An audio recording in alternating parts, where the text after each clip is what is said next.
Thank you all for joining us here at I-80 Sports, where today we have reached the All-Star break in the NHL, so we've got to talk about our mid-season recap here. So time to wrap up what's been going on so far at the midway point of the NHL season. Guys, thank you all for joining us here again at I-80 Sports.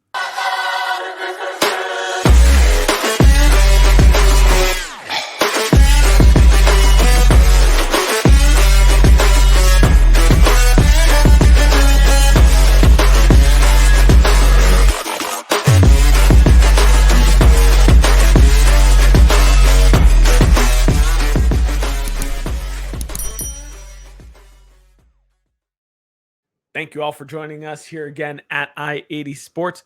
Make sure that you follow our Twitter down below at I-80_sports NHL. And if you are currently following already, thank you guys so much for all of your support because we greatly value it. And if you're here on your favorite podcast platforms such as Spotify or Apple Music, make sure that you hit us up on YouTube, youtube.com/I-80 Sports. While you're there, hit subscribe, hit the bell notifications so that way you guys, you know when we go live every single week.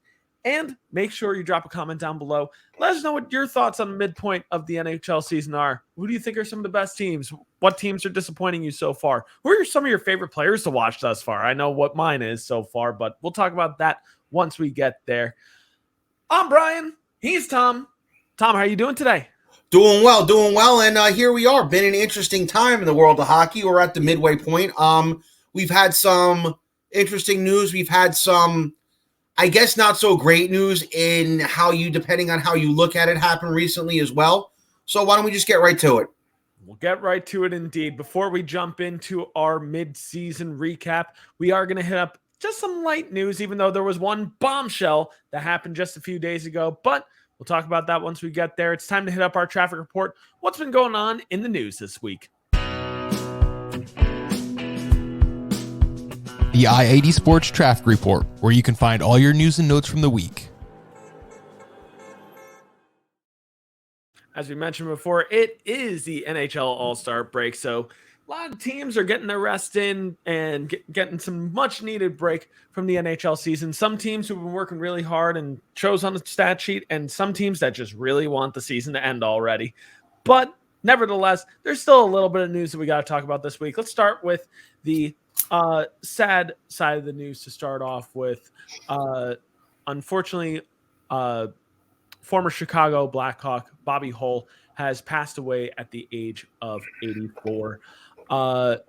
The former Rocket himself, the former speedster, was one of the major names in the 1960s in hockey. If you watched the Chicago Blackhawks during their heyday, it wasn't just Stan Mikita that really made that team work. It was also Bobby Hull.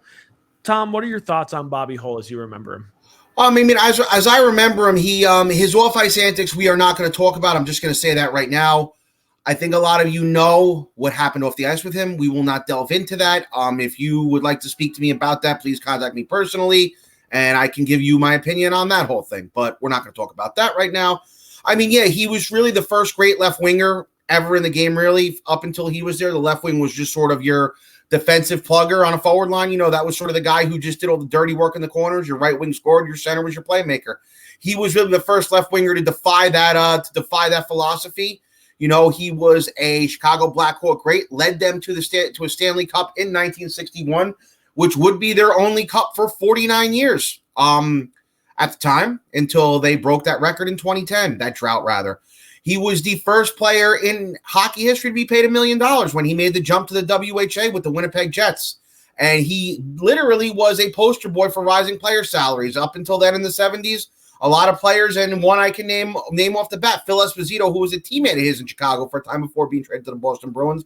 A lot of players played and then had jobs in the summertime, would go back to the towns like Sault Ste. Marie and Kenora and Three Rivers and Kelowna, just some random Canadian cities back then. Just about every player was Canadian and would be driving trucks or doing construction or driving or working in a warehouse. Bobby Hull was the first player to basically get $1 million salary. When Winnipeg asked him in 1972, what would it take for you to jump? He said jokingly, $1 million, and then they gave it to him. Yeah. A lesser known fact about Bobby Hull as well was that He actually, believe it or not, held the all-time goal scoring in a season record until Wayne Gretzky broke it in 1982. Now, many think, hey, wait a minute, that was Phil Esposito's record. Well, that's true to a point. That was an NHL record. The pro record, believe it or not, was set by Bobby Hull in 1975 when he scored 77 goals in 78 games for the Winnipeg Jets of the WHA. And we'll leave it on one more thing. Bobby Hull, is he the greatest Blackhawk ever, in my opinion? No, he is not. I think the greatest Blackhawk ever is currently playing for the team right now. He might not be playing for them anymore soon. We don't know about that. Bold take. But I don't think anybody can argue that at this point. I know. I have a soft spot for Stan Mikita, though. I'm not even talking about Stan Mikita. Well, I know that, but meaning Patrick Kane is certainly a generational talent in his own right. I mean, Patrick Kane won 3 cups. Hull only won 1, and he left to go to Winnipeg. But besides that point, Hull had the goal scoring record till Gretzky broke it in 82. And the one thing I'll also give Bobby Hull is he made pro hockey work in a city where they thought that it would never work. He made it work in Winnipeg. Now, Winnipeg, Canadian city, yes, but a small city. The WHA wasn't afraid to go into small Canadian cities, and Bobby Hull went there and made it work. He made it work with the Jets. The Jets eventually came over into the NHL in the merger. They moved to Phoenix, obviously, but then lo and behold, they got their team back years later. Yeah. Just going to read off some stats here for Bobby Hull. Obviously, Hockey Hall of Famer. He's won a Stanley Cup once in the NHL. He's also a 2-time WHA champion, 3-time Art Ross Trophy winner, as well as a 12-time All-Star. He was 1964-65 Lady Byng Trophy winner, and also a 2-time Hart winner. Bobby Hull concluded his NHL career with 610 goals, 560 assists, 1,170 points in 1,063 games. Can I correct you on one thing? Sure. He actually is a 3-time WHA champion. Well, I'm going based off a Hockey Reference, so I know. No, it's 76, 78, and in 79, guess who they beat in that WHA final? Oh, God, who? None other than Wayne Gretzky and the Edmonton Oilers. Of course. Interesting to WHA stats. So the 610 goals does not include WHA. In the WHA, he scored 303 goals for a whopping total of 913 goals. It kind of makes you think if he had just hung on in the NHL a little bit longer, what his stat totals would have ended up being in the NHL if he didn't jump to the WHA at the age of 34. But nevertheless, fantastic career by Bobby Hull. Rest in peace, and thoughts go out to Bobby Hull's family during this time of grief. One last thing that we got to mention before our mid-season recap here.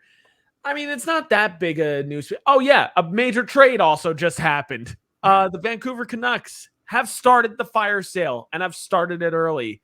And it's also probably going to be this catalyst of more trades to come around the NHL, as now some star players, because the first chip has fallen. Bo Horvat has been traded from the Vancouver Canucks to the New York Islanders. So if you've got that on your bingo card, congratulations.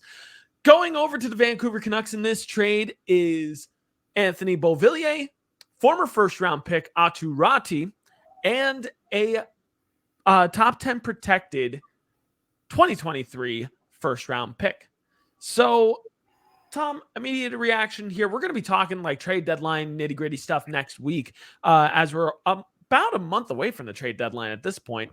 But what's your immediate reaction here? Who wins this trade? Does Bo Horvat win by going to New York? Does New York win this trade? Does Vancouver get realistically value out of this trade?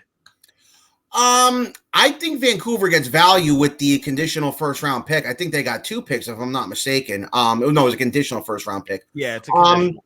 Anthony Beauvillier, Atu Ratti, I'm not so sure about him. For a time, he was supposed to be the first overall pick in the 2021 draft. Just never really worked out for him. Anthony Beauvillier, I'm very surprised they let him go. He was a Lou Lamoriello type player. He was a plug-and-play guy and was a rock for those Islanders teams in the playoffs. The conditional first-round pick, I'm trying to find out what exactly the conditions are. Did they mention what the conditions are, or are they still going over that? I feel like the conditions are still going over, but continue reaction here, and I will see if I can drum it up right now. So the thing is that it's no disrespect to Bo Horvat. They're eventually, I mean, he's projected to slot on line one with Matt Barzal. Yes, he is. But I mean, this is a guy who he has 31 goals right now. His career high was 31 last year. He's obviously going to break that. He's a good center, yes. But is he a legit point per game first line center going forward? And that's the real question with me. He's 27 years old. His career high are 31 goals at age 26 last year. His career high in points, he's had 61 points. He's never gone beyond that. Is this really the answer for the Islanders? Or is this Lou getting desperate again, trying to bring a guy in like when he brought Kovalchuk in? Or is this the Islanders getting desperate again? And I know, like they did back in 07 when they were teetering on maybe making it, maybe not, when they brought Ryan Smith in from Edmonton. Guys who at the time, and it's no disrespect to a guy like Ryan Smith, and it's no disrespect to a guy like Bo Horvat. It's a guy where at the time the trade looks humongous. Oh my God, this is huge. This is a big splash. Oh my God. But then when you look at it years down the line, you wonder, was it really necessary? And the fact of the matter is this. The Islanders right now are not a shoo-in for the playoffs. They're not. No. They're going to be fighting with some teams there. Teams like the Washington Capitals and the Pittsburgh Penguins and the Buffalo Sabres, believe it or not. And maybe even the Detroit Red Wings. Maybe. Yeah, that's possible. They're not a legit set-in-stone playoff team right now. So making a deal this early when it's uncertain if you're even going to get there is mind-boggling. And making a deal for a guy who's never had more than 61 points in his career is also mind-boggling. It's a head-scratcher. I had thought that Lou in his last years in New Jersey was a little nuts with some of the guys he brought in. And I thought Lou had maybe gotten back to his old Jersey ways when he lost John Tavares, and the Islanders were a solid rock in the playoffs for 2 years in a row. So this is really mind-boggling to me, and I just don't know if somewhere down the line if this is going to make sense for the Islanders, or is this going to hurt them down the line? And is this going to hurt them at the end of the season if they seemingly don't make the playoffs? And that's what I'm not understanding with it right now. You're not bringing him in to be a support guy and a cup contender. You're bringing him in to be a first-line center on a team that may or may not make the playoffs. And that's where I'm drawing some question marks in my head. I'm also drawing question marks in my head on this one for the Islanders. Don't get me wrong. Having Matt Barzal and Bo Horvat down the middle is just straight up nasty. Just really, really nice. That might be one of the better 1-2 punches in the Metropolitan Division right now. And this is coming from a very loaded Metropolitan Division at the moment. And this is a trade that screams relevancy here. Lou Lamoriello is going to do whatever it takes to stay relevant and to keep his team competitive coming out of the All-Star break. So he's trying to reap the benefit of a fire sale in Vancouver. That being said, I don't know if he totally gets the best value here. To follow up beforehand, Tom was asking about the conditions. Pierre LeBrun reported that the first-round pick going to Vancouver is top 12 protected in 2023. And that means that if the Islanders are going to be drafting in the top 12, that first round pick turns into a unprotected 2024 first round pick. That's the condition. So if the Islanders end up picking top 12 this year, they retain it and it becomes a 2024 first round pick, unprotected next year. So, I don't know. Maybe if you're Vancouver, you're kind of hoping if that the wheels fall off in New York. Yeah, but you're going to need the wheels to fall off next year, not this year. At this point, I think it's more of a certainty that the Vancouver Canucks will probably use that pick, even if the Islanders don't make the playoffs. You know what I'm saying? Like, I don't think they're going to be in that 12. But let's be real. If the wheels fall off this year for the Vancouver Canucks, not Vancouver Canucks, the wheels have already fallen off. There's literally just spokes left. But if the wheels fall off for the New York Islanders this year, it probably falls off next year on a Lou Lamoriello team. Just saying. Take it from personal experience. I've seen it firsthand. I know. I've watched it. It. It was a lot of fun for me when it happened. Yeah. Fun for you. I just basically curled up in a ball and slept. But Yeah, it becomes a 2024 first-round pick next year. The jury's still out on Aatu Räty. I think there's a lot of untapped value there that maybe Vancouver could kind of buy into, maybe develop him the best that they possibly can. And there's absolutely raw talent there with Aatu Räty. Aatu Räty was a player that, as of a few years ago, was seen as a shoo-in number 1 overall pick until his stock dropped. So there's absolutely the talent there for him. It's just that if he develops to the NHL level. Anthony Beauvillier, on the other hand, I'll reiterate what Tom said here. I'm really surprised that the Islanders decided Beauvillier in this trade. A younger core piece, 25 years old, a guy that you can continue to build your team around. I feel like you only make this deal if you have a deal in place. And lo and behold, Lou Lamoriello got caught with his pants down. There has been no contract negotiation currently between him and Bo Horvat's camp. And Vancouver had allowed it before the trade was even made.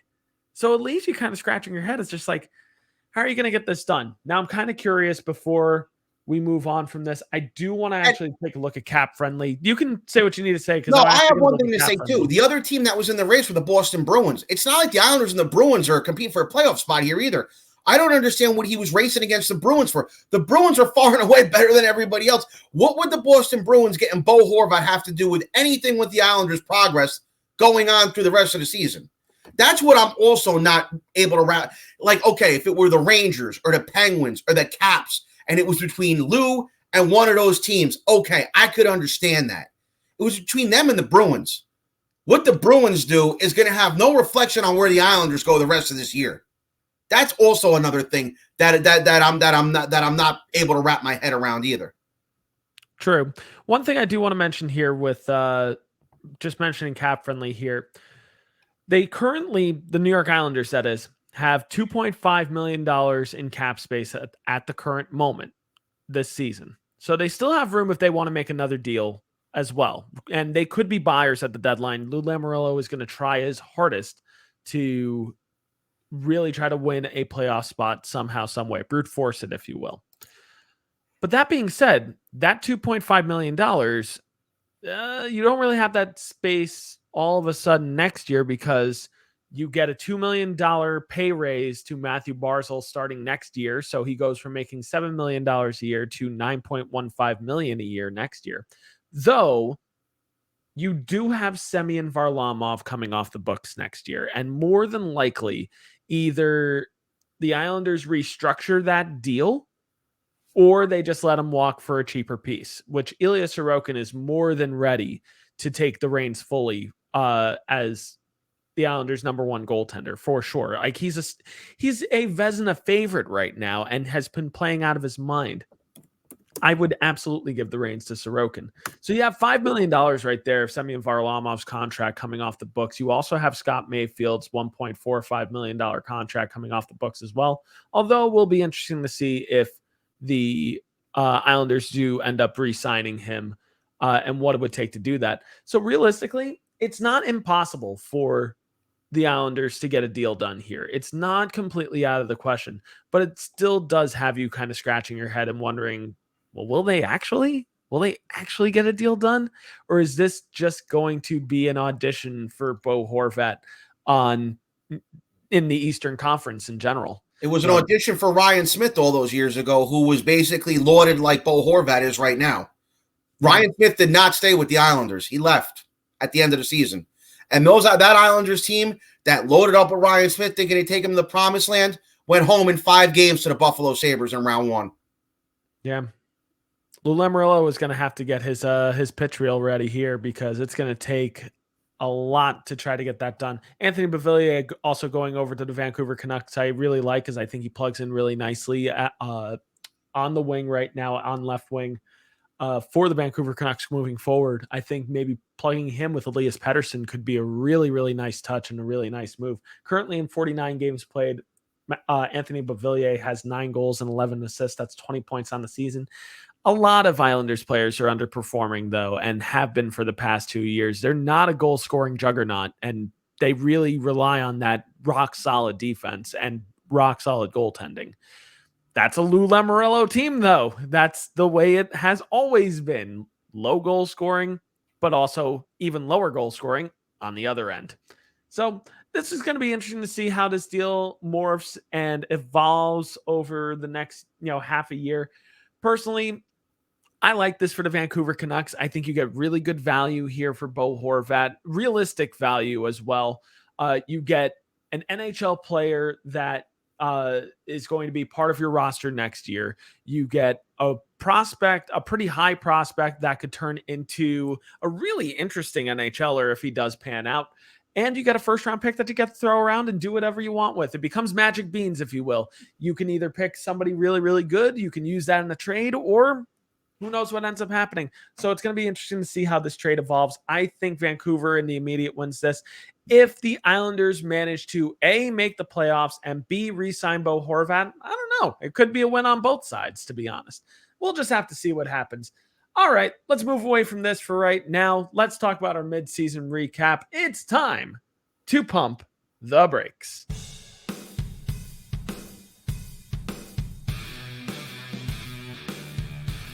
Not so fast. It's time to pump the brakes. So we're already at the All-Star break. It's wild to me to think that it feels like the NHL season just started yesterday. We've had a lot of good surprises, a lot of, big bad surprises for some NHL teams. So let's just start by just reading off some standings right now. We're going to start by reading off some standings, some interesting stats coming out of the midpoint of the NHL season. So let's go division by division. Let's see how all teams are shaking out at the moment. And maybe somewhere in the middle, maybe I'll learn to talk also. Would be magical too. Starting off in the Atlantic Division in the Eastern Conference, obviously right now the Boston Bruins are not only the number one team in the Atlantic Division, but they're also the number one team in the entire NHL. With 81 points to start the season in 50 games played, 38 wins, 7 losses, 5 overtime losses. Coming in 11 points behind them with 70 points. In second place is the Toronto Maple Leafs. In third place with 65 points, the Tampa Bay Lightning, your former 2-time Stanley Cup champions, still hanging around a few years later. Next, in fourth place, a really interesting team here, the Buffalo Sabres with 56 points. 2 points behind them currently at the moment. In fifth place is the Florida Panthers. In sixth place, the Ottawa Senators with 51 points. In seventh place right now, not too far behind any of those teams right now, is the Detroit Red Wings with 50 points. And trailing a little bit further behind that is the Montreal Canadiens in last place in the Atlantic Division, 44 points. We're going to see quite the fall from grace from Montreal coming up soon. I project that early projections here. I think Montreal is really going to be the worst team after the All-Star break here. But we'll discuss that in a little bit. Moving on to the Metropolitan Division. This is going to make Tom and I happy here. This is going to be really, really good to talk about here. In first place, maybe not so much here. First place, the Carolina Hurricanes with 74 points to start this season. In second place, love hearing this one, the New Jersey Devils with 68 points to start the season. Really great start for them. Another great start by another team right across the river is the New York Rangers with 62 points right there. Could be better. Could be better. Could be better. And we'll talk about that and how it could be better in a little bit. Coming up right now in fourth place in the Metropolitan Division, the Washington Capitals with 60 points. Currently right now, if the season ended today, you would have 4 teams coming out of the Metropolitan Division as playoff teams, which is bananas to think about as well. Coming in fifth place right now, the Pittsburgh Penguins with 57 points. Next is the New York Islanders in sixth place with 55 points. In seventh place, the Philadelphia Flyers with 51 points, and trailing quite further behind 51 points somehow is the Columbus Blue Jackets with 34 points. One thing to note here is they're basically using an AHL defense. God help everybody in Columbus right now, including their fans. Moving on over to the Western Conference right now, starting off with the Central Division here. Pretty tight contest here in the top 5 right now. The Dallas Stars find themselves in first place right now with 66 points, but trailing just 1 point behind them is the Winnipeg Jets with 65 points. In third place, The Minnesota Wild with 58 points, and 1 point behind them is your reigning defending Stanley Cup champions, the Colorado Avalanche, with 57 points. Not too far behind Colorado right now is the Nashville Predators in 5th place with 54 points. Trailing behind them in 6th place is the St. Louis Blues with 49 points. And then we get to the bargain barrel. In 7th place, the Arizona Coyotes with 38 points. And with 34 points, they're in last place. You know them. You love them. You hope Connor Bedard goes there. It's the Chicago Blackhawks. And moving on to the Pacific Division, we got some surprises here in the Pacific Division because it tied for first place right now. The Los Angeles Kings with 63 points, and the baby of the bunch, the Seattle Kraken with 63 points to start this season.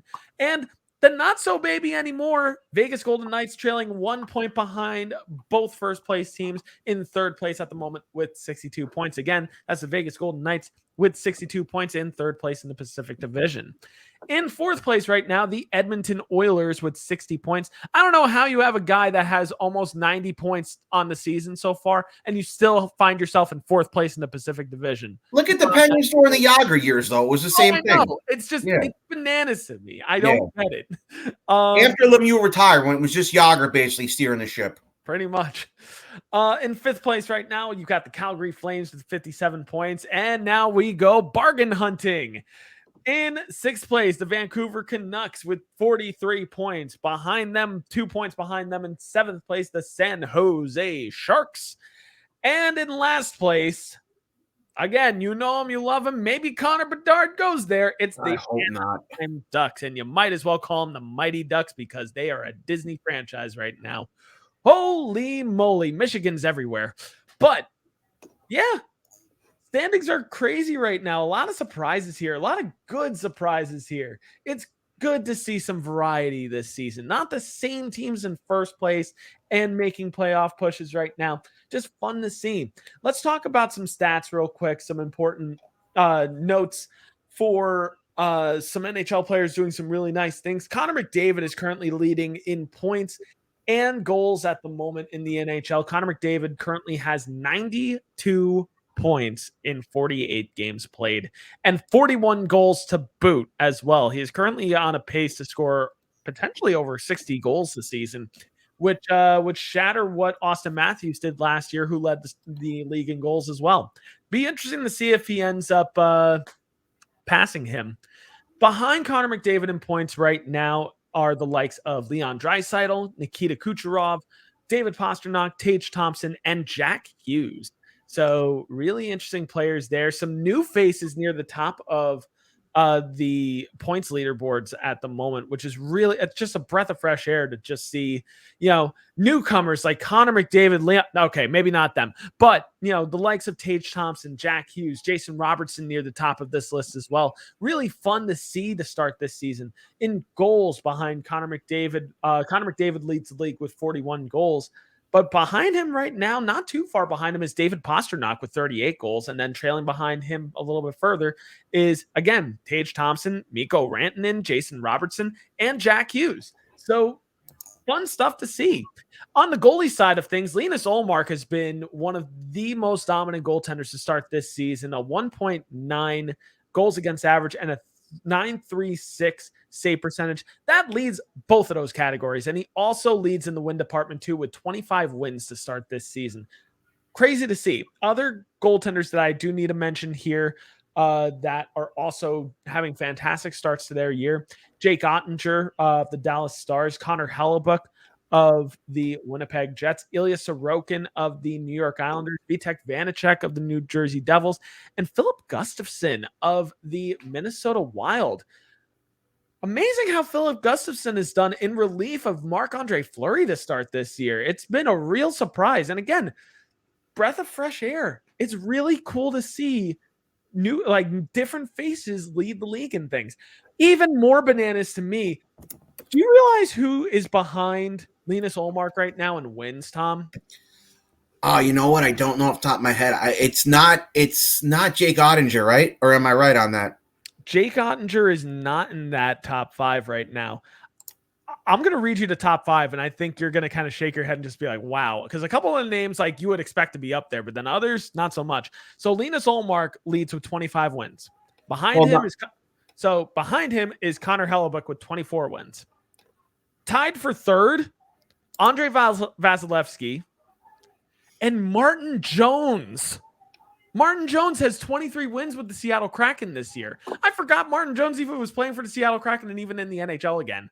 But just it's crazy. It's just, you know what? It just shows how when you try to spend the farm on a goalie, how it never really works out. Yeah. Sometimes you need good defense in front of him. And then in 5th place right now, Vitek Vanacek with 21 wins as well. No, it's a 3-way tie actually between Ottinger, Igor, and Vanacek. I actually just pulled the stats up right now. Oh, okay, yeah. It is a 3-way tie between the three of them. You're right. You got to think that Washington is kicking themselves for when they were looking at figuring out who they were going to trade, who they were going to deal. Got to be kicking themselves for trading Vitek Vanacek and think about what that tandem could have been if it was Darcy Kemper and Vitek Vanacek. You can't help but kind of think that. There was one other goaltender I wanted to mention too, who's having just a journeyman who is just having a fantastic year also. Trying to pick up exactly where he is right now, but Phoenix Copley is having a fantastic year too, which I can't even believe to me. Me neither. Yeah, and then another goaltender having a career renaissance as well, and good to see, especially since he's still quite young. Carter Hart, despite the terrible coaching by John Tortorella. Yeah, and let's just say Philly has been historically a city that ever since Bernie Parent left has not been particularly kind to goalies. No, not whatsoever. But yeah, just these stats are just fun to read off. And, never mind the fact that viewership is down 22% right now across the NHL. The NHL this year is a ton of fun to watch. There's thanks, so ESPN. Much, thanks, ESPN. But I don't know. I'm having a fun time watching this season I feel like I burnt out of the NHL a little bit last season, given a lot of that train's never laid. Okay, this is very similar to what we've seen. But Tom, let's start with you here on our recap. Who are your top teams in the division? Who are your teams to look out for kind of moving forward in each division? All right, well, right now in the Atlantic, you have an obvious one up top with the Bruins. Although the Bruins now, I'm not saying cracks are showing. I'm not saying I'm starting to scratch my head. I'm just saying maybe the Bruins are trying to bring themselves back down to earth. They've lost their last 3. 2 in overtime, 1 in regulation. Or rather, I think it was 2 in regulation, 1 in overtime. But maybe it's the Bruins sort of trying to bring themselves back down to earth and say, why don't we not go win 65 games and completely blow it in the playoffs? Let's get the bad stuff out now in the wintertime when we can. So when the spring rolls around, we remember what we're here to do. Another team, the Bolts, and like you said, they just don't seem to go away. They don't seem to go away. And why should they go away? They won the Stanley Cup 2 times in a row, and they're still a very relevant team. They still have their core there. You still have Stamkos, Point, Kucherov, Hedman, and Vasilevsky. And you know what? They're not going anywhere right now. Until I'm proven otherwise, that team is not going anywhere. I'd say the Leafs too. Problem with the Leafs is it's, again, a Jekyll and Hyde thing. The Leafs score a bunch of goals. Just a matter if they can stop them. The goaltending has been head-scratching this year. They still don't have a number 1 defenseman. Morgan Riley still hasn't lived up to that. They've lost Austin Matthews now to injury. And I thought that would impact them a lot. And it showed Friday night against Ottawa where they got smacked. So you'd figure they go out and maybe get smacked against DC again on Sunday afternoon. They go out and smack the Capitals. But I don't know about the Leafs right now. Still, I don't know about them. Everyone's saying, yeah, they're the second best team overall. Okay, granted, I give them that. I give the Leafs that. No problem. But I don't know. I don't know. With Matthews being out, with the goaltending suspect, and with their D being suspect as well, I don't know. You're supposed to go out and beat a team like the Ottawa Senators. You go out there and get whacked. They whack the Capitals right back. Yeah, I don't know. Right now, I'm not drinking the Toronto Maple Leaf Kool-Aid again. I'm not doing it this year because I did it the last 2 years and they didn't do anything. So we'll move on to the Metro right now. Carolina Hurricanes, obviously, they're on a roll right now. And they're currently beating the Buffalo Sabres 3-1 in the first period. That loss of Max Pacioretty, I guess it's unfortunate. It really is. They signed him to have some depth that they didn't have against the Rangers last year, per se. But the Max Pacioretty experiment is over in Carolina before it ever really started. Your New Jersey Devils, what can I say? That winning streak in November really springboarded them in second place right now and doing well. Will they tail off? Will they be a first round and out? We don't really know, but they're having a nice little run of it right now. Who will they bring in at the deadline? That's another question that will be addressed at a later time. And my team, the Rangers. I can't forget about the Rangers. Are the Rangers doing what they did last year? No, but the Rangers are not a disappointment. I think that the Rangers had a few games there, including one against your Devils recently, including one against those aforementioned Leafs last Wednesday night that they should have won. There were games against Detroit and the Islanders and Ottawa, games that they should have came out on top and didn't. The Rangers would have come out on top of those games. They'd be ahead of your Devils right now and in second place. I'm not sleeping on the Rangers yet. I don't think anybody should sleep on the Rangers. What we've known and what we've noticed over the last year, especially with Stanley Cup champions, maybe not with Colorado last year, but you look at the last two Tampa teams. They were second or third place finishers in their division and then went out and won. Look at the last Chicago Blackhawks team who won. Same thing. Look at the Pittsburgh teams who won 2 in a row. Were second place finishers. Weren't exactly regular season darlings. Am I saying the Rangers are going to march to a Stanley Cup? No. But what we've learned, especially since the LA Kings went on that run 10 years ago, you just got to get there. The Central. Dallas and Winnipeg, most definitely. Dallas having a great year. Winnipeg also having a great year. What I'm going to say it again, and I'm going to sound like a broken record here. The Colorado Avalanche, they were hurt. They're getting healthy. The Colorado Avalanche, like last year, have played less games than just about everybody else. They won the Cup last year. Do not write these Avalanche off yet. Because I'm telling you right now, the Avs could easily go blowing through everybody in the second half, and we'll be talking about the Colorado Avalanche in first place in the Central Division, just sitting there hoping that the two teams finish in second and third beat the crap out of each other, and in literally a Pacific Division, which I'm going to say right now, I have no freaking idea who the best team in this division is. I have no freaking idea. Vegas, I thought so at first. Vegas can't seem to get out of their own way lately. Seattle, who nobody thought was going to do anything, is now in first place. LA, which is a mix of the stars of yesteryear and some new younger players, is in second. Edmonton, they're Edmonton. They score a lot of goals. They have the two best players in the league. Again, can't get out of their own way. Calgary, again, I don't know. Lost their two best players, brought two players in to replace them. I don't know if it's particularly working over there either. Pacific, I have no idea. That division, literally, for you Yankee fans out there in the 70s when Billy Martin would pick names out of a hat for a lineup, pick some names out of a hat for that Pacific Division, because I have no freaking idea who the top teams over there are right now. Yeah, I'll work backwards right now and start with the Pacific since that's what's fresh in our minds right now. Yeah, it really is anybody's ball game right now because, you could have a Calgary team that could find their way at the turning point of this season because any team coached by Daryl Sutter, if there's any team that's going to beat a team to win, it's going to be Daryl Sutter's team. And he is going to beat the winning streak into this team. And I think they have all the makings to go on a tear if they really want to. They just need, they need Markstrom to really perform in net, and they need the rest of that core to kind of snap out of it and figure it out. So Calgary's a team. Don't write them off just yet. Seattle has been on a nice little tear here, and I think they needed that youthful jolt from Calder favorite at the moment, Matty Beniers, and with Seattle, with any of these teams in the Pacific Division right now, it really just depends on the moves that they make at the deadline. Who are going to be the movers and shakers of the deadline is going to separate each other from the pack. If the LA Kings really make a move at the deadline to really get better either on defense or in net, because right now it's really a toss-up between anybody. But right now, I'm going to say it's between Vegas and Seattle.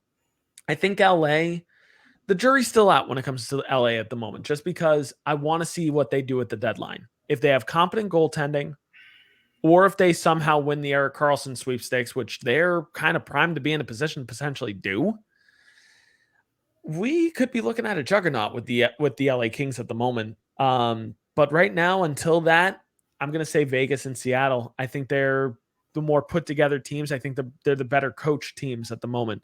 Over to the Central Division, Dallas and Winnipeg have been fantastic to start this season. Dallas, especially because of the play of Jake Ottinger, but even beyond that, you have Jason Robertson, who's become a household name in Dallas. You have Joe Pavelski, who is still playing at such a high level in his older age. Rupe Hintz is becoming a household name as well in Dallas. For the Winnipeg Jets, Paul Maurice, did the right thing and passing this team off to a new coach. He was right. This team needed a new voice, and boy, did they get a new voice in Rick Bowness, because he has gotten the absolute best out of this Winnipeg team.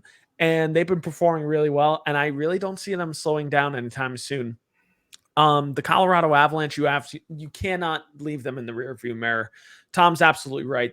I think if there's any team that could be like the best team of the second half and primed to be that best team of the second half, it's the Colorado Avalanche. Moving on to the Metropolitan Division, it's a three-legged race at the moment. The Carolina Hurricane and New Jersey Devils and the New York Rangers at the moment.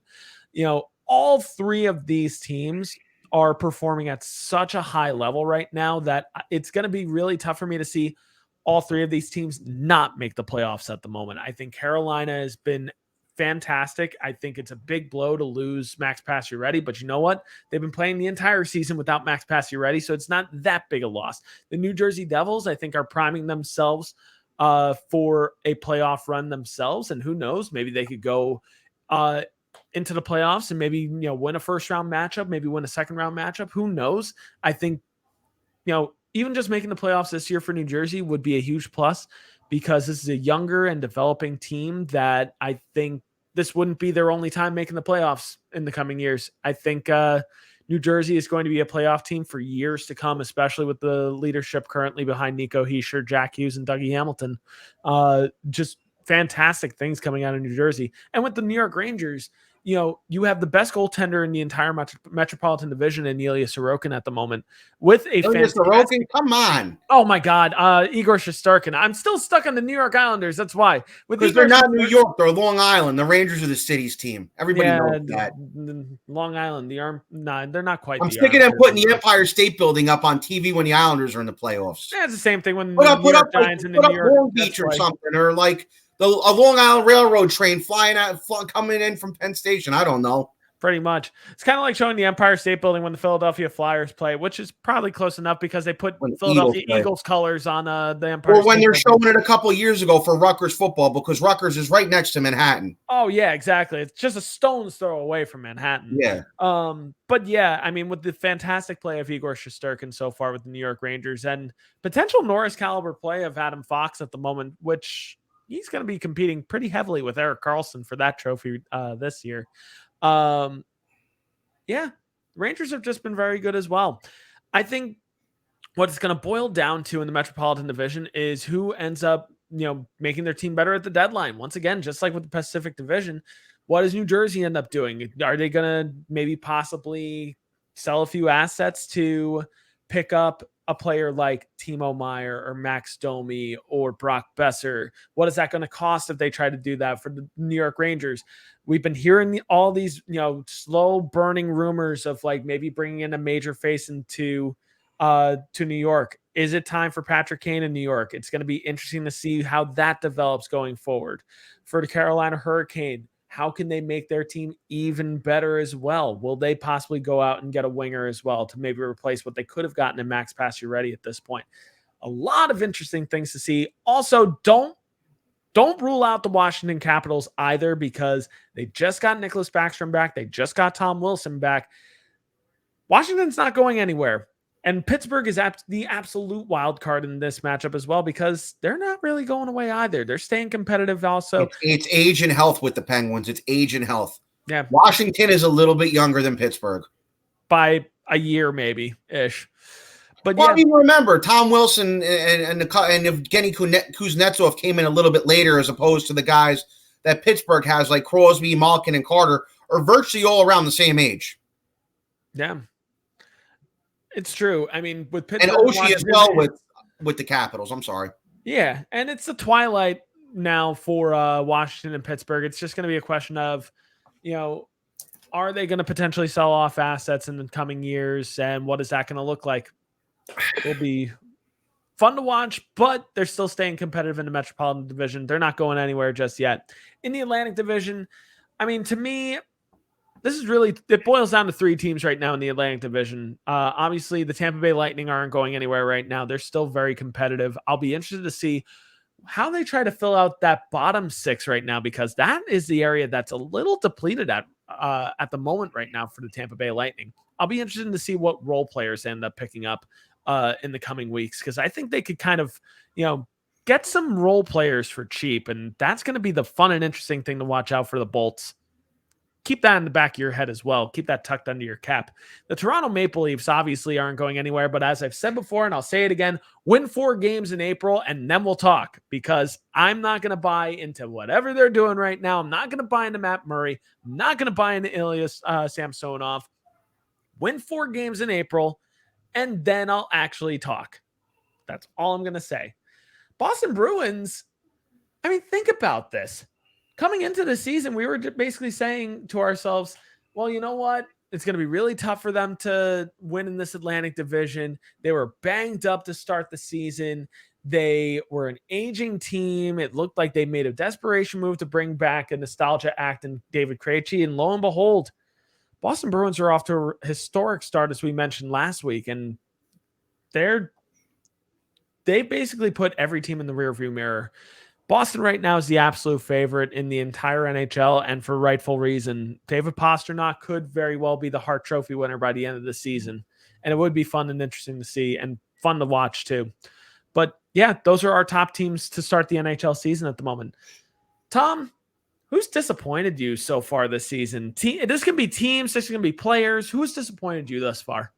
Well, I mean, the number one paramount team here is Columbus, a team with Johnny Gaudreau, Patrick Laine, a young star in Cole Sillinger should be doing a hell of a lot better than what they're doing. But it's like the same old MO with Columbus, and I've said it before. It's every time you think that they're finally going to turn that corner, they just crash and burn, and they've crashed and burned yet again. I thought Columbus would potentially be doing what the Devils are doing right now, whereas they'd be turning some heads and challenging. They're not doing it. They're not. And it's yet again the question in Columbus of, we brought these guys in, why are we not winning? And if they do somehow win this Bedard sweepstakes, is that going to change anything for them? I'm not 100% sure. I'm really not. And it's a sad thing too, because the fan base in Columbus loves that team. They like hockey. They fill the arena every night, and they go nowhere. One playoff series win in 20 years. It's not good enough. I'm sorry. It's just not good enough. Florida to start, yes. And I've had my qualms with Florida. I think it was a stupid thing to fire your coach and trade your best player away when you had your best season in team history and lost in 4 games to a consecutive defending Stanley Cup champion. Obviously, Florida's starting to pick it back up lately. Florida might be that team that, it's like that in any sport, no matter which one it is. You pick it where they have a big year, the next year they're tailing off, and then all of a sudden, okay, they get it together and maybe sneak in as a low seed in the playoffs. And it may very well happen with Florida. I don't know. Calgary's the one where I'm going, it could have gone either way. It could have been Boston Bruins-esque, where they dumped Phil Esposito and Bobby Orr for obvious reasons and brought in Jean Rattel and Brad Park and kept the consistency going. But it hasn't been like that in Calgary. Jonathan Huberdeau hasn't been the player he was. Huberdeau did not want to leave Florida. He still wants to be there. And I think a lot of people, including myself, think he still should be there. I think that trade was stupid. I think Tkachuk has held up his end of the bargain for the Panthers, yes, but I still don't understand the owners for making that trade. I've said it before, I'll say it again, we don't need to talk about it anymore. Nazem Kadri's another one. He hasn't lived up to his end of the bargain either with Calgary. He hasn't. And could the Heat finally be on Daryl Sutter? Daryl Sutter's not exactly a favorite coach of many. Daryl Sutter was, to a point, locked out of the locker room in L.A. towards the end. And with Barry Trotz sitting home doing nothing, with Bruce Boudreau unceremoniously fired from Vancouver, Calgary doesn't get it together this year. Could they send Sutter walking? Especially when the fans in Calgary are chanting, "Bruce, there it is," in the middle of a game at Daryl Sutter, saying, "Get this guy over it. We don't need this guy anymore. Get him out of here." I don't know. Calgary, it's unfortunate that they lost who they lost. They brought in who they brought in. But like I said before, way back in the summertime or the early fall, whenever we did the episode about that trade, would these players respond under Daryl Sutter when they both came from coaches who, with a coach like Andrew Brunette, who was a young coach, and a coach like Jared Bednar, who obviously won a Stanley Cup and hasn't been known to be a whip cracker, crack the whip with the Avs? Could it finally be Sutter being sent away in Calgary and another coach like maybe Bruce Boudreau coming in? I don't know, but something needs to be done over there because they need that team needs to be better, and they just haven't. Yeah, I'm going to touch on a few teams here that Tom even mentioned, but I'm going to go into a little bit greater detail. Look, I would say even though Calgary has been disappointing to start this season, I would say they have one of the better chances of turning it around with Daryl Sutter at the helm. I don't know if they're going to hit the panic button and fire Sutter at this point in the season. I feel like if they were going to fire him, it was going to come within the first 25 to 30 games. We're already at the halfway point. To me, it's at the point of no return. I think if you're going to decide to fire him, it's going to be at the end of the season, or if they make the playoffs, when they get knocked out of the playoffs. Calgary is lucky right now because the core of their team is intact for the next 3 to 4 years. So honestly, there's really no reason to hit the panic button just yet. Because like I said, the core of that team right now, which your new core is behind Jonathan Huberdeau, Nazem Kadri, Mackenzie Weegar, Jacob Markstrom, that whole core is intact for the next few seasons. So I don't think we're at the point where they need to hit the panic button just yet. The real disappointment to me here is the Florida Panthers. The moves they made in the offseason are really coming back to bite them right now because beyond their top 6, they have no depth at the moment. Absolutely no depth. You look at what their subtraction list in the summertime was, and I pulled it up right now, just the amount of people that they lost over the summer. Jonathan Huberdeau, Mackenzie Weegar, Claude Giroux, Mason Marchment, Nola Chari, Ben Sherratt, Robert Haig, Marcus Nudavara, all key contributors to that President's Trophy winning team last year. And what did you get to show for it? Matt Tkachuk, Mark Stahl, Nick Cousins, Michael Delzato, really not much else. You didn't really bring in any kind of quality besides Matthew Tkachuk. Yeah, Matthew Tkachuk right now is the best player on the Florida Panthers, but at what cost? This Florida Panthers team is gutted right now. The defense is suffering. Aaron Ekblad, constantly injured. The poor guy's just not lucky. When he's healthy, he's a fantastic defenseman, but when he's healthy, and you need to have defensive partners behind him. Because right now, a one defenseman team right now is not going to win, especially when that defenseman is always hurt. You know, Sergei Bobrovsky and Spencer Knight are suffering right now because of how bad this defense is. A lot of people are quick to point, oh, Spencer Knight's not ready, Bobrovsky's getting old. No, they would be performing well on any other team right now, except for the Florida Panthers, maybe except for the Vancouver Canucks and Columbus Blue Jackets, but that's besides the point too. But the real finger pointing here to me is also Paul Maurice, their new head coach. Maybe Maurice leaving the Winnipeg Jets was exactly what the Winnipeg Jets needed. Versus, I don't think this was the move that Florida needed. Andrew Brunette was doing very well for the Florida Panthers last year in relief of Quenneville. I still am scratching my head as to why they pivoted away from Andrew Brunette when he seemed like the right answer in Florida. Paul Maurice, I don't think he's working out so far. Admittedly, he doesn't have the same weapons that he should have had from last year, but a good coach should be able to turn things around. Florida's just not doing it right now. I see them falling into irrelevancy this season in the Atlantic Division. Looking at the outside, looking in at the moment, who are some teams on the outside looking to rebound as we make the turning point to this season, Tom? Well, the obvious one right now is Colorado Avalanche. I mentioned it before. They have less games played than everybody else, and they're finally getting healthy. And I know I said it in our group text the other day. I made a kind of a comparison of them to a certain country that was in 2 world wars. I don't know if I should even say that on here because it might piss some people off. So I'm going to leave it alone. But Colorado, even injured right now. I mean, I look at the Avalanche and I look at every other team in that Western Conference. I still think the Colorado Avalanche are the best team in the West right now. I still think that. And I think that they're going to be the best team in the West. So I definitely think Colorado, and I definitely think Colorado will probably wind up with home ice and potentially first place in the Central Division when it's all said and done. Believe it or not, for our friends up there at Frozen Four, except for Stack, obviously, could this finally be the year the Buffalo Sabres make the playoffs? They're playing well. Tage Thompson's playing well for them. They're playing very well. You have two great defensemen there in Rasmus Dahlin and Owen Power. Could this be the year that the Buffalo Sabres sneak in? Obviously, you're playing with fire because it's going to be a surefire matchup with those Boston Bruins, and I don't know if the Sabres are even going to have a prayer against them, but playoff hockey back in Buffalo would be a nice thing for those fans who have suffered for so long. At the same time, another team that could sneak into that last spot are the Florida Panthers. And if the Panthers do get in with the guys like Sasha Barkov and Matthew Tkachuk, and you have a guy like Bobrovsky in net, who has been known to be a very good playoff goalie, could they be giving the Boston Bruins a little bit of a scare if they get into that first round? If they make it, could happen. I don't know. I think it will be between those two as well. And like I said, I do think Colorado's going to climb.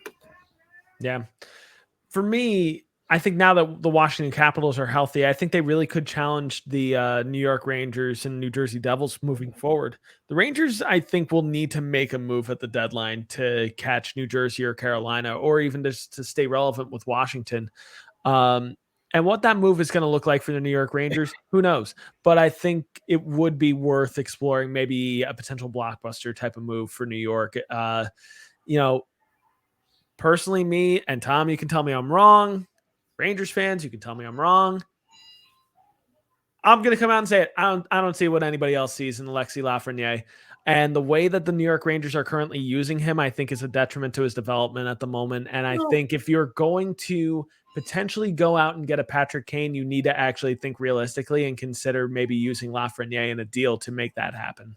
Well, the thing is that I don't know. I don't know if he has the value to make that happen anymore. I'm not talking about the value. I'm talking about that he's been misused every year he's been there. He has looked good recently when they're finally giving him and the kids second line minutes. He maybe has not been lighting it up as far as putting pucks in the back of the net, but he's been on the score sheet getting assists on all the Filipino goals lately that he's been putting in the back of the net. You know, that kid line is a good line. Is it if you play them as a second line? If you play them as a third line, they're no good. Those three are no good to you if you play them with third line minutes. Yeah. I can't let them give up on Lafreniere yet. I will not. I can't. I just can't let that happen. You know, he's how old is he now? And I apologize. He's 21 years old. If he were 24 or 25 and this were still happening, I'd say, all right, you got to get rid of him. You can't let it happen just yet. You got to let things just go the way they go. You look at two of the best players in this league right now, and guys like Nathan McKinnon, Leon Draisaitl, they were basically almost thrown to the wolves as well around that age. They turned out pretty well. You can't give up on them yet. You can't repeat the mistakes of 1994 when you let guys like Doug Weight, maybe not so much Tony Amonte because Mike Keenan hate him, but then you trade a guy like a Doug Weight away for an Esa Tikkanen, and it's no disrespect to Esa Tikkanen, but Doug Weight became a playmaking 100-point center in Edmonton. And though the Rangers in the 90s, one of their biggest qualms was not having a guy to play behind Messier until they obviously got Wayne Gretzky. You can't repeat the mistakes of 1994. You can't. You can't mortgage your future to bring in veterans. I like Patrick Kane. I'd love to have him here. But I don't think at the expense of Kakko or Lafreniere does it need to happen. Admittedly, though, so from 94 to like 2004, how many cups did the Rangers win? Well, and if you're including 94, they won the one. Yeah, they won the one. How many did Edmonton win? They won 0, but Doug Weight was put on a bad team. It was the same thing, I always talk about the 94 team was a mortgage to the future. The 94 team only happened because the 92 team that probably should have taken it, Mike Richter gave up a terrible goal in Game 4. I've always said if there was ever a butterfly effect date in Rangers history, it's that Game 4 against Pittsburgh in 92. If they would have won that game, they would have won the cup in 92. They would have never had Mike Keenan there in 94. They would have never mortgaged the future in 94 when they already had a cup with those younger players. And they may have won another one down the line with Doug Weight as their second line center. They may have. Don't know. We can't go back. We can't go back and change history. I think they would have won another one in 94, maybe another one somewhere else down the line in the 90s as well. Woulda, coulda, shoulda. We're But talking about obviously, right now you don't have a 54-year curse. A, B, you don't have a self-centered superstar there who thinks they know more than anything. No disrespect to Mark Messier, but that's how he acted in New York. very valid and very true. And you also don't have the same type of coach in Mike Keenan, and that as well. But talking about teams that could bounce back in the second half of the season here. So Washington, I think now that they're healthy, I think could be a team that's going to contend for that number 3 spot in the Metropolitan Division. I'm also confident that the Colorado Avalanche will bounce back in a big way. We mentioned it before. Now that they're healthy, they're bound to start the surge sooner rather than later. Especially since Cale Makar has literally been carrying this team, as well as Mikko Rantanen as well, just really carrying this team through and through, and still looking at number 4 in the Central Division currently. I think they're bound to make a comeback here. 2 other teams I think could be bound to bounce back. The Calgary Flames, I think, are one of those teams, don't put them in the rearview mirror just yet. And like Tom mentioned before, shout out to the Frozen 4 pod here, the Frozen 4 podcast, our neighbors to the north. The Buffalo Sabres, behind the New Jersey Devils. The Buffalo Sabres are probably my second favorite team to watch right now. They're playing fun hockey right now. And it's all thanks right now to the potential Norris caliber play of Rasmus Dahlin. And who knows, maybe to end the season, maybe close contending for the Maurice Richard, the Rocket Richard trophy, and Tage Thompson. Both of these players have really turned a corner here. Rasmus Dahlin. Speaking of Tage Thompson, we were talking about Lafreniere before. Look at what Tage Thompson is doing. This is true. And yet, we look back and, we look back at that Ryan O'Reilly deal, and Buffalo fans wanted to cast Tage Thompson out to the Wolves after the Ryan O'Reilly trade. It's just like, man, we should have held on to Ryan O'Reilly, and all we got was Tage Thompson. Now they're looking at it just like, yeah, we got Tage Thompson. And look what Ryan O'Reilly's doing right now. Not much of anything. But how many cups did the St. Louis Blues win as opposed to the Buffalo Sabres? Valid. And let's be real here. The Buffalo Sabres are stuck in the 7th circle of hell, and we really pray that we might win the Stanley Cup, but let's be realistic. The Pagula family ain't ever going to let that happen until they die. But that's just me. Tom, let's round out this discussion here of our midseason report. Which players do you want to mention here as potential award winners to round the season out? And also maybe even mention a potential Jack Adams Trophy winner if you have one. Who's going to bring home some hardware to end this season? All right, the Art Ross. This one is a surprise pick for me. It's this guy. It's a head scratcher. Remember that guy, Connor McDavid? I don't think I've heard of him. You ever heard of him? No. Yeah, he might take home that other trophy called the Richard as well. I heard he's really good at hockey. He sounds underwhelming to me. He sounds like a Canadian dork. No, I'm kidding. The Norris homer alert here. I'm going with Adam Fox. He's been the Rangers' best player this year by far. And when it comes down to, we're talking about Stanley Cups and the like. If he wins a cup in New York one day, he may go down as better than Brian Leetch. But that's a conversation for another day if it ever happens. Vezina, I was originally going to say Ottinger, but you know what? I'm changing my mind. I'm going with Connor Hellebuck. And hopefully one day if we get a best-on-best tournament back, we can see him backstopping the United States in goal. The Selke, there's this guy Bergeron. He might win it. I heard he won it a couple of times. They really need to just rename this damn trophy to the Patrice Bergeron Trophy. The Adams, that guy Bergeron's coach, Jim Montgomery. Nowhere in my mind did I think the Boston Bruins would be doing what they're doing this year. No. Now the Hart Trophy. Could it be McDavid? Yes, it could be. If the Bruins set an all-time win record, march all the way to the Stanley Cup, and David Pastrnak has himself a time, could Pastrnak potentially get it? Yeah. I think that could be a thing that could possibly happen. I think that those are all really, really good choices. For the Art Ross, for the Richard, yeah, I think in both of these categories, it's going to be Connor McDavid. The only person that's possibly going to catch him in goals at the moment, I think, is David Pastrnak. I think if we're thinking realistically, I think the only realistic person that catches McDavid is David Pastrnak. I think you have guys that come close to McDavid, possibly even hitting 50 goals this season. I think we could have maybe 5 guys hit 50 goals this season, which would be bananas to think for me. That's like early 90s stuff right there. Yeah. No, early 90s stuff would be, 3 guys hitting 70 and then 5 guys hitting 60. And no, 50. That's like mid 80s. I'm talking early 90s. It calmed down a little bit.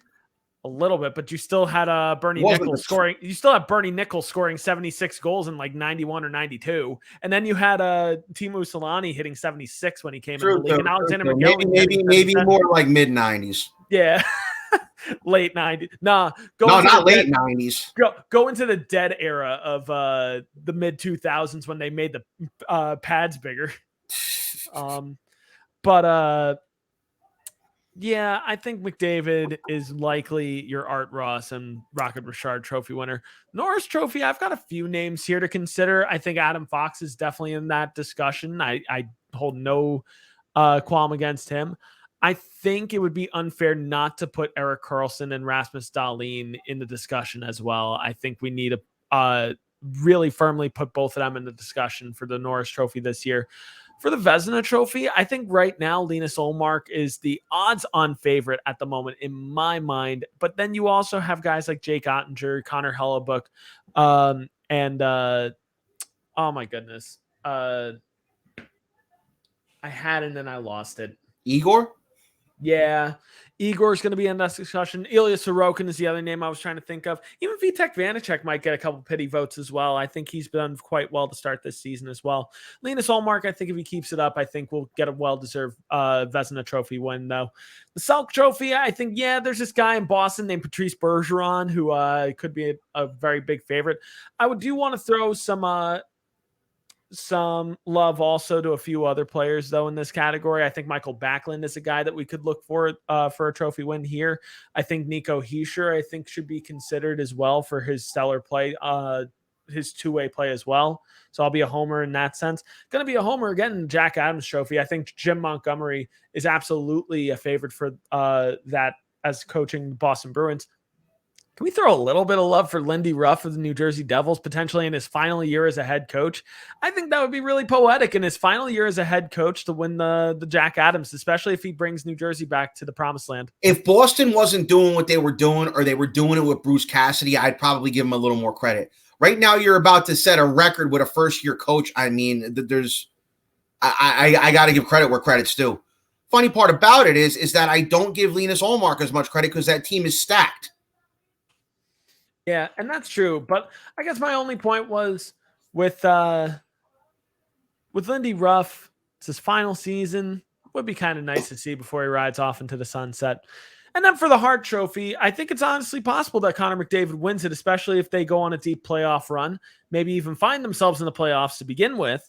But I think you have a few other names that you need to consider as well. Patrice Bergeron is absolutely another name that you need to consider as a finalist for this trophy.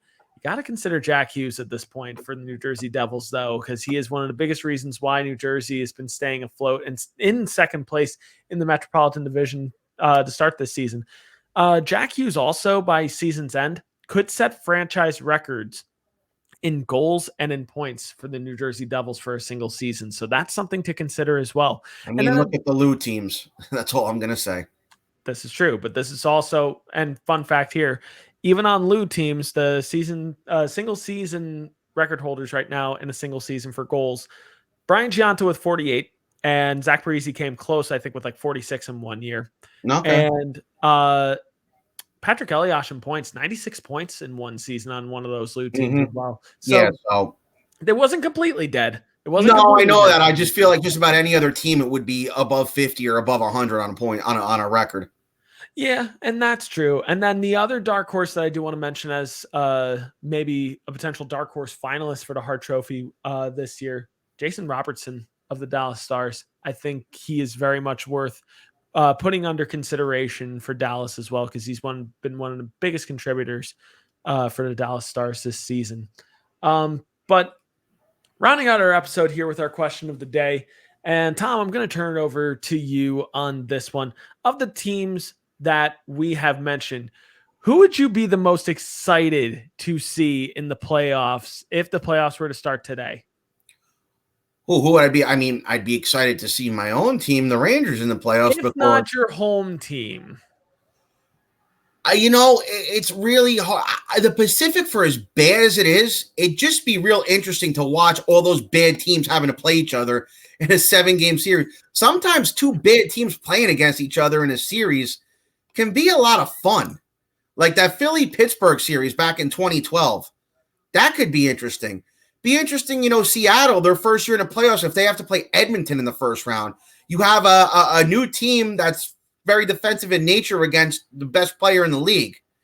That could be interesting to watch, It's a whole bunch of different things. I feel like the Central, I feel like the Pacific is where the excitement would be because you just don't know what's going to happen. I mean, you have 3 stalwarts in the Atlantic. You have 2 or 3 stalwarts in the Metro.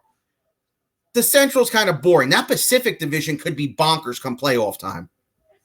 Yeah, it's true. I have a list of teams for different reasons that I would say would be interesting to see in the playoffs if the playoffs started today. Obviously, my New Jersey Devils, but that's low-hanging fruit. I'm not going to mention them.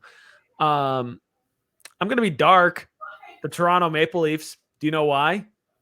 Just to watch them get swept.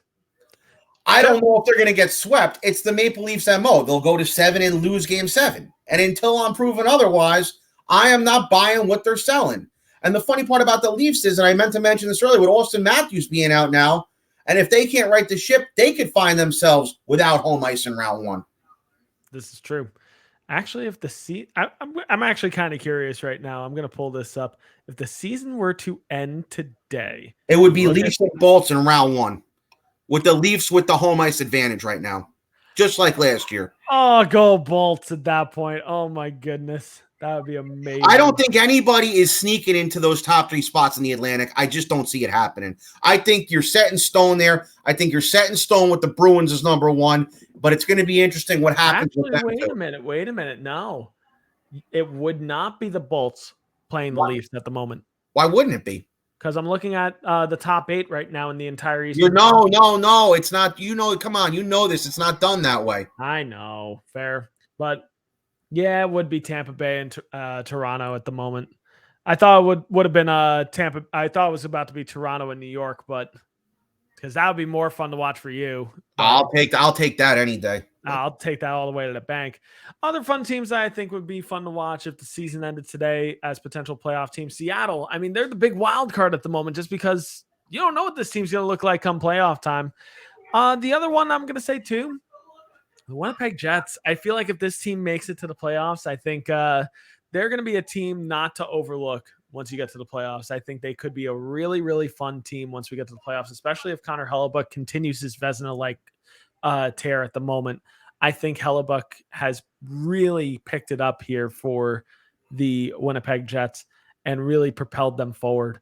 But as usual, guys, what do you guys think? Do you agree? Do you disagree with our takes? Let us know in the comments section below. Who do you like watching right now at the midpoint of the NHL season? What has been surprising you? You got to let us know in the comments section down below. Join the conversation.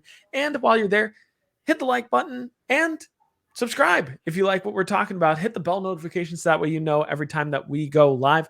And make sure that you also hit us up on Twitter at I80_SportsNHL. And if you follow us on Twitter already, thank you guys so much because we greatly value all of your support. But it's that time to pivot away from this now. Let's watch some all-star antics. What kind of all-star antics are you guys looking forward to? Who knows? Maybe Jack Hughes coming out of a big Jack in the Box again. But who knows? It's going to be fun. How about having a best-on-best international tournament again? Remember those days? I remember. But it's going to be fun to watch. All-Star Weekend happening this weekend. We'll be back at you next week talking about some trade deadline stuff, so you don't want to miss that. Until then, I'm Brian. He's Tom. This has been yet another episode of NHL on I80 Sports.